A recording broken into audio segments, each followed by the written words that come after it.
Urban Farming atau Pertanian Perkotaan, sebuah video book karya Juledi Bakri, bagian keempat.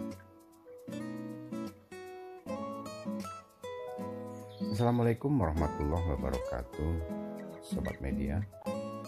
Seperti yang pernah kita kemukakan sebelumnya, pada dasarnya video book ini merupakan catatan ketika penulis mengikuti seminar tentang urban farming atau pertanian perkotaan dengan narasumber dari BPTP, yaitu Balai Pengkajian Teknologi Pertanian, yang diadakan di Kementerian Pertanian Ragunan, Jakarta, Sabtu 24 November 2018. Seminar ini merupakan bagian dari acara Agrivaganza dalam rangka mempromosikan Indonesia menuju lumbung pangan dunia tahun 2045. Dari bahasan-bahasan utama seminar itu, kemudian penulis rangkum dan kembangkan dengan mengambil referensi dari berbagai sumber yang bisa dipercaya. Semoga bermanfaat dan inspiratif, insya Allah. Jakarta, Mei 2021.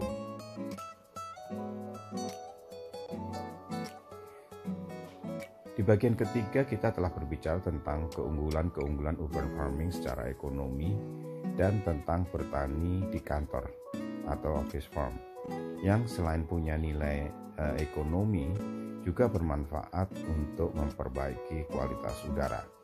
Selanjutnya di bagian keempat yang juga merupakan bagian terakhir tulisan ini, selain masih tentang kesehatan lingkungan, apa itu Six Building Syndrome atau SPS, tanaman pencegah SPS, juga akan dibahas tentang manfaat berkebun bagi kesehatan serta untuk sarana rekreasi dan edukasi.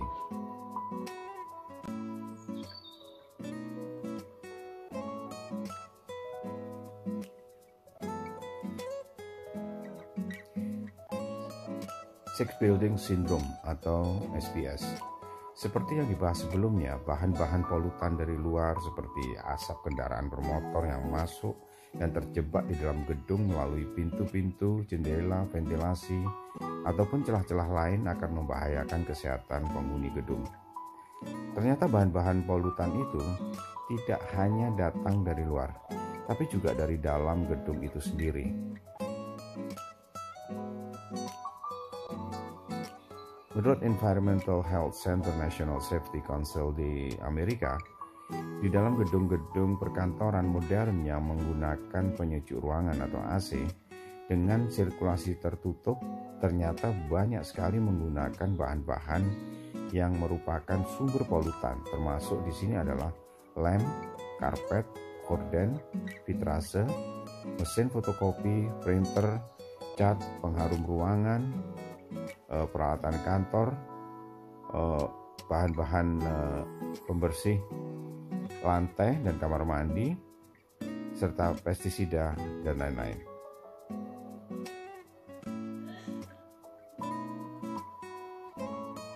Dan itu semuanya menyebarkan bahan-bahan yang mudah menguap seperti formaldehyde, fenol, dan benzol serta nikotin dari asap rokok.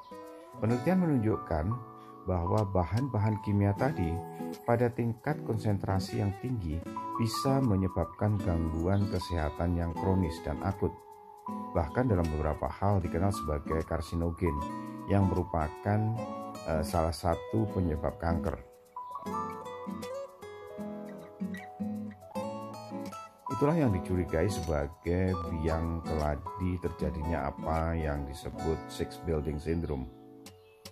Di Wikipedia disebutkan Six Building Syndrome atau SPS adalah keadaan di mana penghuni suatu gedung modern mengalami gangguan kesehatan yang diduga ada hubungannya dengan lamanya waktu keberadaan di dalam gedung tersebut tanpa diketahui dengan pasti penyebab dan penyakit tertentu yang dideritanya.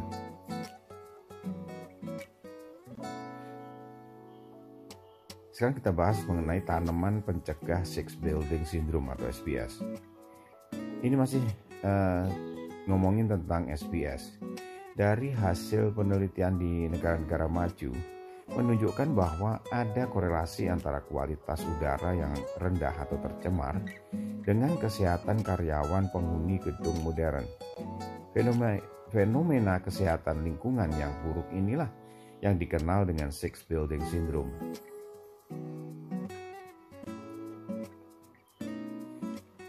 Keluhan bisa hanya pada ruang atau area tertentu, bisa juga menimpa seluruh gedung. Keluhan biasanya berupa iritasi pada mata, hidung, dan tenggorokan. Batuk kering, kulit kering atau gatal-gatal, pusing dan mual, sulit berkonsentrasi, lesu, atau sensitif terhadap bau. Umumnya keluhan ini akan berangsur-angsur hilang jika keluar dari area atau gedung dan mendapatkan udara segar.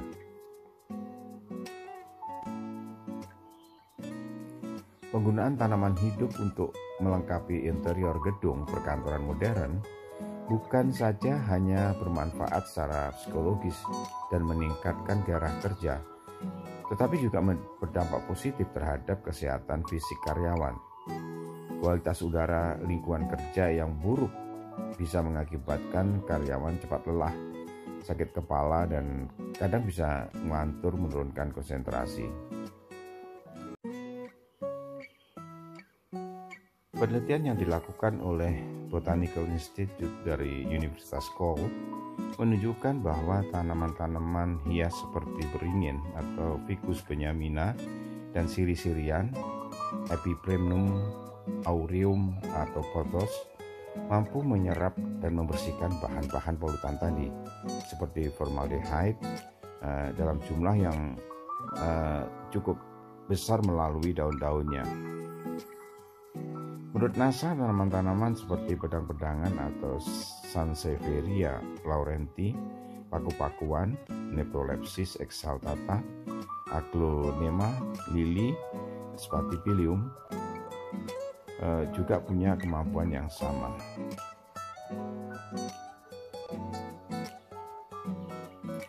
Tanaman-tanaman ini tidak hanya menyimpan, tapi dapat mengubah 90% menjadi gula dan jaringan-jaringan tanaman baru seperti tunas serta pucuk daun.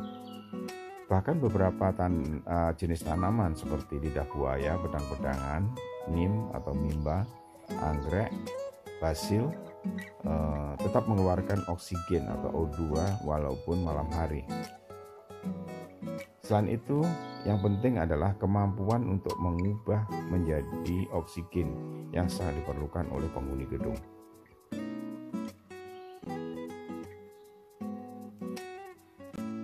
Tanaman sebaiknya ditanam secara hidroponik untuk menghindari pencemaran oleh jamur yang biasanya tumbuh jika tanaman ditanam secara tradisional menggunakan media tanah.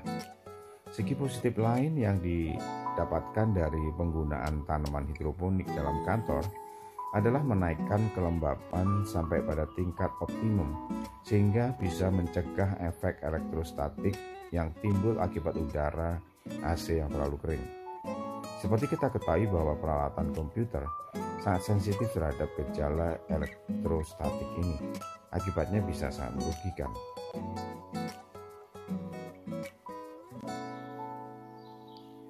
Para ahli dari beberapa universitas di Amerika dan NASA merekomendasikan bahwa setiap 30 meter persegi ruangan dapat dibersihkan oleh 3-6 tanaman hidroponik. Selain hidroponik, tentu saja sistem aquaponik juga bisa diterapkan, misalnya jika dipadukan dengan ikan hias di dalam aquakulturnya. Akan menambah nilai estetika interior tersendiri. Alternatif lain bisa juga dengan membangun kolam pemeliharaan ikan konsumsi di atap gedung untuk menutup ongkos pemeliharaan tanaman hidroponiknya.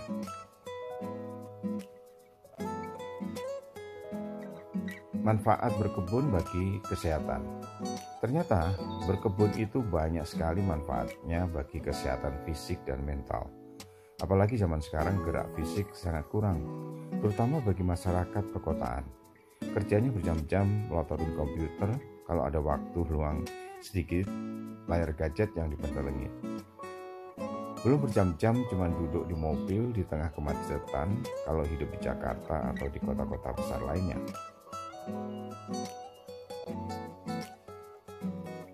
Berkebun selama 1 jam itu bisa membakar 200-380 kalori. Berkebun selama 45 menit, kalori yang terbakar sama dengan 30 menit melakukan aerobik untuk kesehatan jantung. Berkebun merupakan sarana latihan yang bersifat aerobik, isometrik, dan isotonik. Suatu kombinasi yang bukan saja sangat bermanfaat bagi kesehatan secara umum, tetapi secara khusus juga akan menambah daya tahan dan fleksibilitas, meningkatkan kebugaran, serta menguatkan sistem kekebalan pernapasan dan sistem kardiovaskular. Selain itu, berkebun bisa meningkatkan kualitas semangat, tingkat kebahagiaan hidup, dan optimisme. Ini menurut penelitian Texas A&M.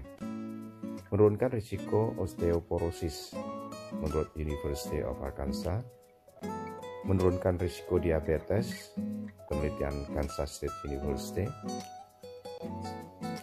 Membuat tidur lebih nyenyak karena menurunkan stres. Nah, ini yang menarik.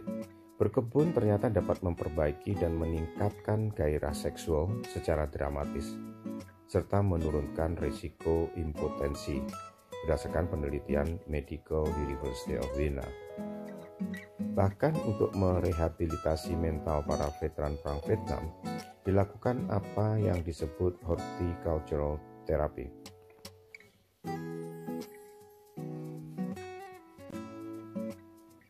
Berkebun secara hidroponik atau aquaponik, terutama bagi masyarakat perkotaan, sebagai sambilan atau hobi sangatlah menarik. Di samping mengasihkan karena bisa bermain dengan teknologi, bersih, tidak kelepotan lumpur, ataupun pupuk kandang, bebas pestisida, gerak fisik dan sinar matahari masih kita dapatkan, sehingga manfaat berkebun bagi kesehatan juga tetap kita nikmati. Manfaat berkebun untuk rekreasi dan edukasi. Dengan sedikit kreativitas dan sentuhan teknologi, berkebun selain mampu menyajikan nilai estetika lingkungan yang tinggi, juga bisa sebagai sarana rekreasi dan edukasi. Rekreasi dapat membuat kita dan anak-anak menjadi lebih fresh dan mendapatkan pengalaman yang menyenangkan. Sambil rekreasi, anak-anak atau siswa bisa belajar praktek mulai dari matematika, fisika, kimia, biologi, ekologi, lingkungan hidup, finance, sampai entrepreneurship atau kewirausahaan. Life began in a garden. Berkebun itu banyak sekali manfaatnya. Di samping ke manfaat kesehatan fisik maupun mental, jika ditangani secara serius, akan mendatangkan keuntungan finansial yang lumayan.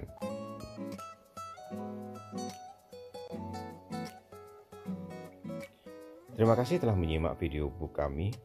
Silakan mengunjungi channel YouTube Junaidi Bakri atau klik tautan atau link pada description untuk menyimak video book lain yang menarik. Jangan lupa subscribe.